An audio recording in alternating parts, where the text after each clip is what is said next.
Kekayaan itu ada efek sampingnya. Ada efek buruknya. Yang kata Allah Azza wa Jalla, innal insana la yatgha ar-ra'ahu istaghna.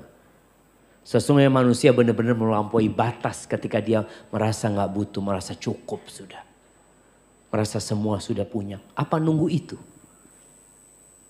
Anda berpikir orang-orang kaya itu seharusnya berada di soft pertama. Orang-orang kaya itu ada yang ceritanya kawan. Nih orang Ustaz, fulusnya cukup buat 7 turunan, 7 tanjakan sama belokan juga Ustaz. Jadi nurun nanjak masih nggak habis jamaah, tapi nggak bisa duduk di majelis ilmu. Kenapa? Karena dia sibuk. Dengan hartanya yang banyak itu dia sibuk. Yang ini, yang itu, rapat sini, rapat. Kalau rapat ada waktu. Kajian, ya Allah afwan banget Ustaz. Ini ya apa maksudnya? Untuk umat juga sebenarnya Ustaz, alhamdulillah. Tapi jangan kelewatan. Sodakoh jangan nunggu kaya. Kalau antum nunggu kaya nggak sodakoh nanti. Orang berlatih sodakoh sekarang nih. Sekarang. Datang kotak amal lewat. Usahakan berhenti di depan antum. Tunggu 5 menit. Mikir mau ngasih berapa. Hebatillah. Bagus yang seperti itu. Lebih bagus mana? Berhenti atau yang langsung lewat? Dia berhenti masih alhamdulillah daripada yang langsung lewat. Enggak Ustaz, langsung lewat. Anak sodakohnya di depan sana. Ustaz. Ya kita husnudzon, jangan ngelihat fulan. Aduh fulan ini. Kalau ngelihat handphonenya keren. Kotak amal gak pernah mampir sama dia. Ada yang seperti itu. Tapi kita husnudzon. Boleh jadi dia anak transfer. Pakai barcode. Iya ada barcode-nya di sini. Masya Allah. Barcode tuh kelihatan kalau pakai barcode. Tapi transfer mungkin lebih apa? Lebih gak kelihatan. Tapi ala kulihan. Jangan nunggu kaya sodako. Sekarang sodako. 100 perak. 200 perak. 500. 1000. 2000. Dan boleh jadi yang 2000 ini akan lebih ikhlas ya ma. Daripada nanti antum sodako, ana sodako 1 M. Beda perasaan antum dengan ketika antum sodakoh 2000. Antum sodakoh 2000 malu sama Allah. 1 M. Shh, orang baik. Karena ini. Akhirnya gak ada gunanya. Berarti lebih manfaat mana? 2000 yang antum waktu sodakoh. Ngelihat, gak ada yang ngelihat. Dia masukin. Artinya benar-benar antum itu cuma ingin Allah yang tahu. Nggak ingin orang lain tahu. Tapi kalau 100.000 antum nggak malu. Ngeluarin itu.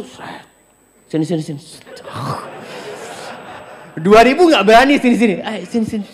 Lain dia gayanya. Jangan nunggu antum kaya baru mau sodako. Sekarang sodako. Au maradan mufsidan. Nunggu sakit mau beramal.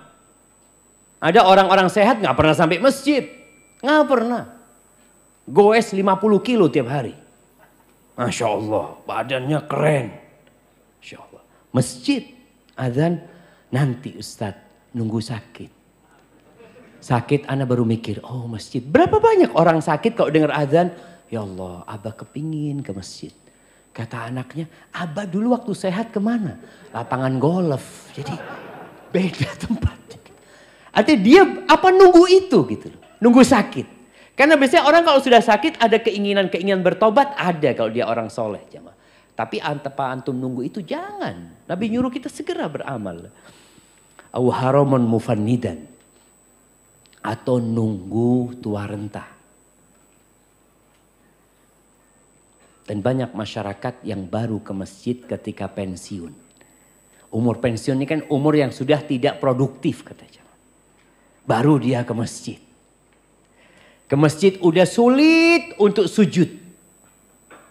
Karena harus pakai kursi. Kita sebagian orang. Dulu ketika belum pakai kursi. Kemana gitu. Maka jangan menunggu yang muda-muda ini untuk beramal, untuk mendekatkan diri kepada Allah.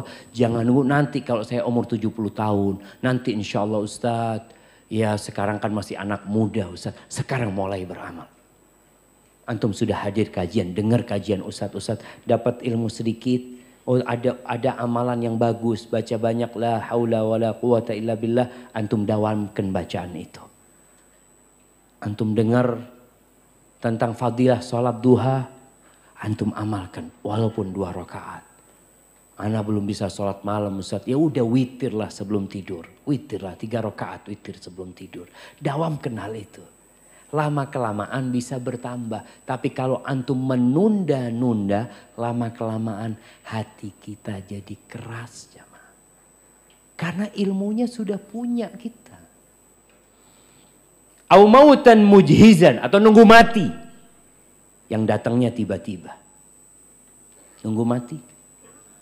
Seperti yang Allah firmankan, hatta wa anfiqu mimma razaqnakum min qabli an ya'tiya ahadakumul maut fayaqula rabbi laula akhartani ila ajalin qarib fa asaddaq wa akun minas salihin.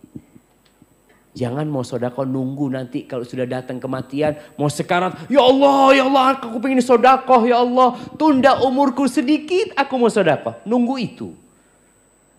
Sekarang amalkan.